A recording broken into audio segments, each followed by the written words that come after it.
Assalamualaikum.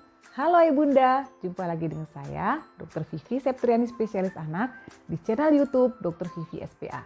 Pada video kali ini, saya akan memberikan informasi kepada Ayah Bunda tentang autisme.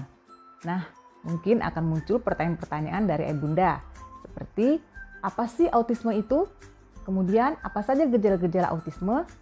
Kapankah seorang anak bisa terdeteksi autisme? Kemudian bagaimana tata laksananya? Lalu bagaimanakah masa depan anak yang mengalami autisme?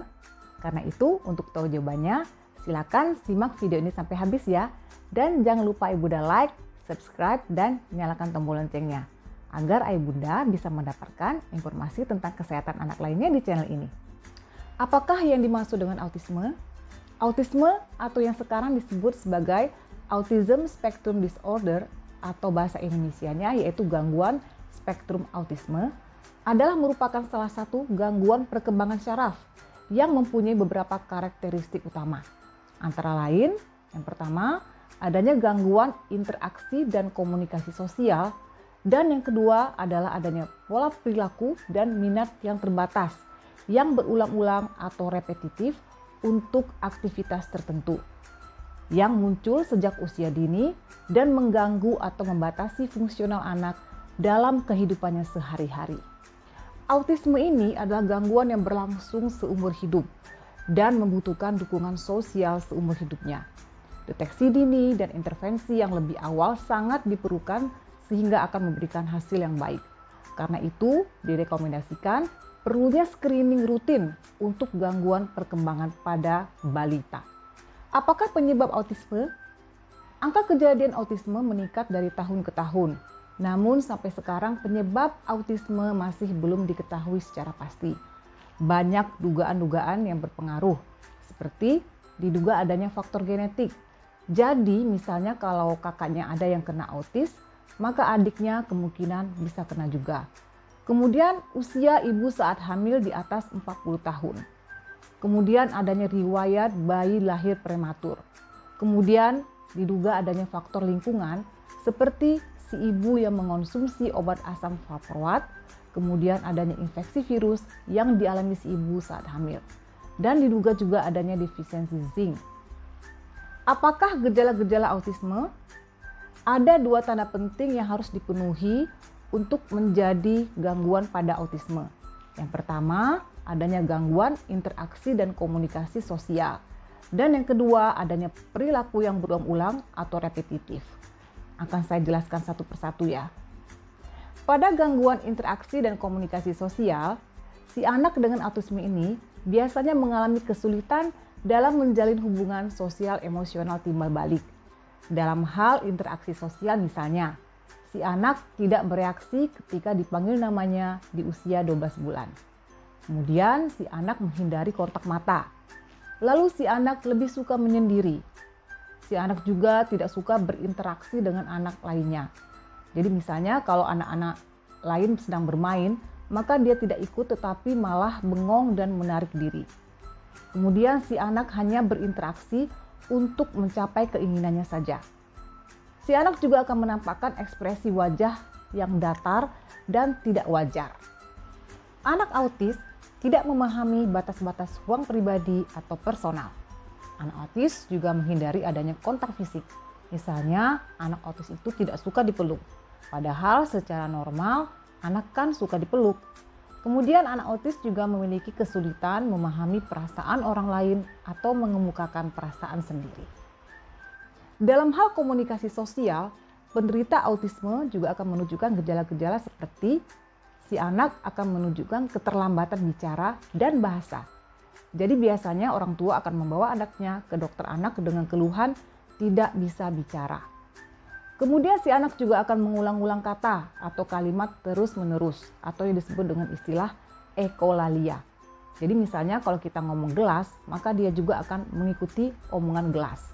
Lalu misalnya kalau kita bertanya, ini apa? Malah nanti si anak akan mengulangi apa. Kemudian si anak juga akan terbalik mengartikan kata milik. Misalnya, kamu untuk mengartikan aku. Lalu si anak juga akan memberikan jawaban yang tidak terkait dengan pertanyaan. Lalu si anak juga tidak dapat menunjuk sesuatu. Jadi misalnya si anak diperintah untuk menunjuk mata, kuping, maka ia tidak bisa menunjukkannya. Si anak juga hampir tidak pernah menggunakan bahasa tubuh. Misalnya si anak tidak pernah melambaikan tangan untuk dadah. Lalu bila si anak bicara atau bernyanyi, maka dia akan menampakkan ekspresi wajah yang datar atau seperti robot. Si anak juga tidak dapat bermain peran atau tidak bisa bermain pura-pura. Si anak juga tidak mengerti atau tidak berespons bila digoda-goda atau diberikan gurauan. Nah, itulah gangguan komunikasi sosial. Kemudian tanda kedua yang harus dipenuhi yaitu dalam hal perilaku, minat, dan aktivitas anak yang sangat terbatas atau stereotipik dan sifatnya berulang-ulang atau repetitif. Misalnya, si anak suka menderet-deretkan mainan, menumpukan kaleng, membalik-balik benda, atau lembaran buku. Kemudian si anak juga suka memainkan sebuah mainan yang sama sepanjang waktu. Jadi misalnya kalau ia senang dengan mainan dinosaurus, maka mainan dinosaurus tersebut yang akan terus dimainkan. Si anak juga sangat suka terhadap suatu bagian dari sebuah objek benda. Misalnya suka memutar-mutar roda mainan. Kemudian si anak juga sangat terorganisasi dan mengikuti kegiatan rutin tertentu saja. Si anak juga mudah marah hanya terhadap perubahan yang kecil atau hipersensitif. Lalu si anak juga mempunyai ketertarikan yang bersifat obsesif. Si anak juga suka mengepak-ngepakkan tangan atau flapping, atau memutar-mutar tubuh dan juga menggerak-gerakkan kepalanya secara berlebihan. Si anak juga menunjukkan reaksi yang kurang terhadap rangsangan luar. Bisa juga si anak dengan autisme dapat memberikan reaksi berlebihan atau reaksi yang tidak wajar terhadap rangsangan suhu, suara, atau tekstur benda. Pada usia berapakah bisa dicurigai timbulnya autisme pada anak? Pada sebagian anak, gejala autisme sudah dapat terlihat sebelum anak berusia 18 bulan. Yang bisa dibuktikan, misalnya orang tua pasien akan merekam tingkah laku anaknya dengan rekaman video. Gejala yang sering terlihat itu pada saat anak berusia 12 hingga 24 bulan. Adalah berkurangnya atensi sosial, berkurangnya komunikasi sosial, kemudian munculnya perilaku repetitif, kemudian gerakan tubuh yang abnormal, dan disregulasi temperamen. Kemudian gejala autisme akan terlihat sebagai keterlambatan bicara pada seorang anak. Sangatlah penting bagi orang tua, pengasuh, guru, atau masyarakat awam untuk mewaspadai red flags atau tanda-tanda bahaya. Red flags adalah tanda atau gejala yang apabila masih terlihat pada usia tertentu harus segera dilakukan terapi intervensi. Bendera merah tersebut antara lain, yang pertama, tidak ada babbling atau ocehan, tidak menunjuk atau tidak menunjukkan mimik wajah yang wajar pada usia 12 bulan. Yang kedua, tidak ada kata-kata berarti pada usia 16 bulan. Yang ketiga, tidak ada kalimat yang terdiri dari dua kata yang bukan ekolalia atau pengulangan kata pada usia 24 bulan. Yang keempat, hilangnya kemampuan berbahasa atau kemampuan sosial pada usia berapapun. Yang kelima, jika anak tidak menoleh atau sulit menoleh jika dipanggil namanya pada usia 6 bulan sampai 1 tahun. Maka jika menemukan salah satu red flags atau tanda bahaya tadi, si anak harus segera dibawa ke dokter spesialis anak untuk selanjutnya dilakukan pemeriksaan lebih lanjut sehingga diagnosis dapat ditegakkan sedini mungkin dan terapi intervensi dapat segera dilakukan. Karena itu, anak perlu dibawa ke dokter spesialis anak untuk dilakukan screening perkembangan rutin mulai usia 9 bulan, 18 bulan, dan 30 bulan. Apabila pada usia 18 bulan dan 24 bulan atau pada usia berapapun pada anak ditemukan gejala-gejala autis, maka anak perlu dilakukan screening untuk autisme. Setelah anak didiagnosis autisme atau Autism Spectrum Disorder, maka tentulah akan dilakukan tata laksana. Tujuan utama tata laksana autisme adalah yang pertama, memaksimalkan fungsi kemandirian dan kualitas hidup. Yang kedua, memfasilitasi perkembangan proses belajar. Yang ketiga, memperbaiki sosialisasi. Yang keempat, mengurangi perilaku maladaptif. Dan yang kelima, mengedukasi dan mendukung keluarga. Adapun tata laksana autisme adalah idealnya bersifat transdisiplin. Jadi bukan lagi multidisiplin. Transdisiplin maksudnya adalah semua para ahli dan tenaga ahli dan profesional yang bisa terdiri dari dokter, psikolog, terapis, pekerja sosial, guru, dan juga orang tua sama-sama memikirkan dan merencanakan penanganan yang tepat untuk anak sebagai utamanya tata laksana ini. Tidak semua anak dengan autisme memerlukan terapi obat, tetapi semua anak dengan autisme harus mendapatkan terapi intervensi yang bukan berupa obat-obatan. Kemudian diikuti dengan sekolah dan pembinaan kemampuan mandiri serta kemampuan bekerja.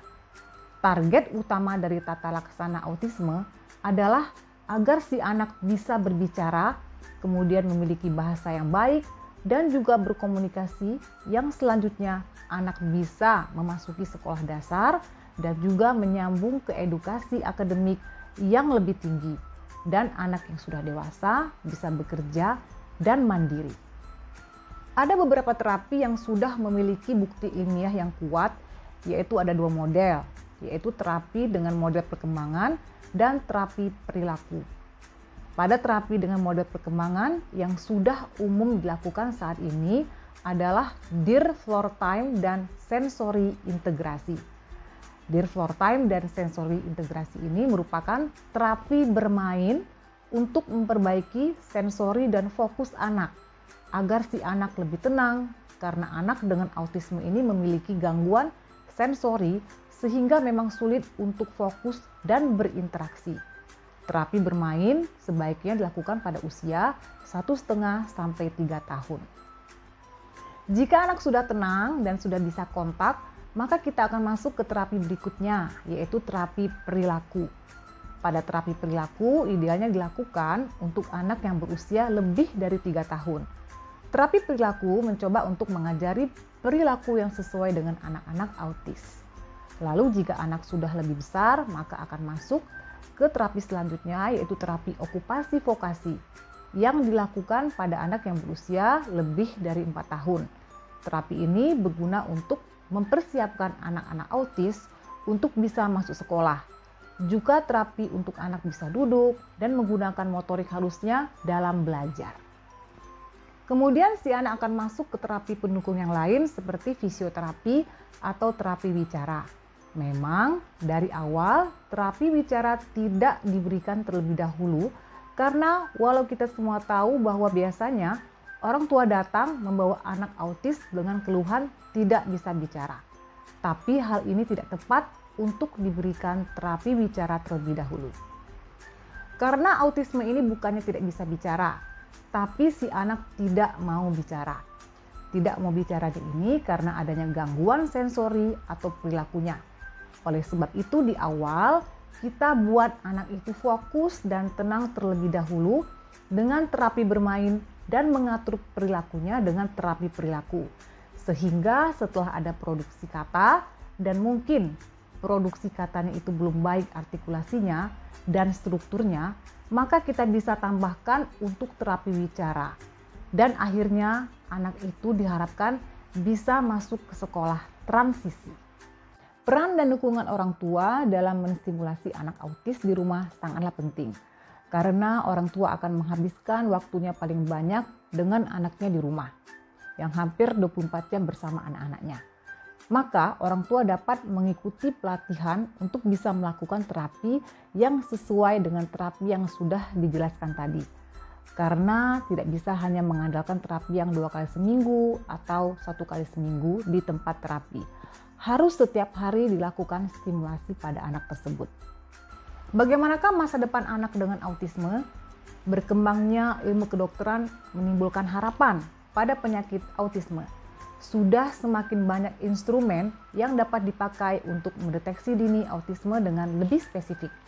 Semakin dini diagnosis autisme ditegakkan, maka semakin cepat pula terapi intervensi yang dapat diberikan.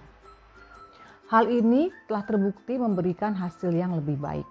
Sebuah penelitian menunjukkan sebesar 20% anak dengan autisme dapat mandiri dalam kesehariannya atau membutuhkan sedikit bantuan. 30% independen terbatas dan memerlukan bantuan. Dan 50% diantaranya masih membutuhkan pengawasan terus-menerus atau hanya memerlukan perawatan di tempat khusus atau rumah sakit. Demikian Ayah Bunda penjelasan saya tentang autisme. Ingatlah bahwa semakin dini diagnosis autisme ditegakkan, kemudian semakin cepat pula terapi intervensi dilakukan, maka hasilnya akan menjadi baik.